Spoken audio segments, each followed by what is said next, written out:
এই এডাল খাতুনরে কোন দিক দিয়ে ছেলে মনে হয়, কোন অ্যাঙ্গেল দিয়ে এটার ছেলে মনে হয়?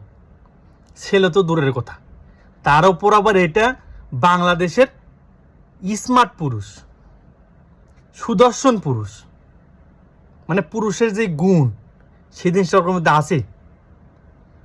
ওইটা যদি পুরুষ হয় তাহলে আমি আপনি কেটা?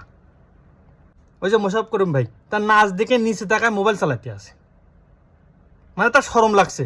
একটা পুরুষ মানুষ মহিলা মানুষের ড্রেস পরে নাচতে আছে, মহিলা ড্যান্স। বাংলাদেশের সুদর্শন পুরুষ, পুরুষ পুরুষ ওরে যারা সুদর্শন পুরুষের খেতাব দিছে 100% কনফার্ম তারা ওই কোয়ালিটির মাল, তারা ওই কোয়ালিটির মাল। তাছাড়া কোন অ্যাঙ্গেল থেকে তাকে সুদর্শন পুরুষের খেতাব দিল?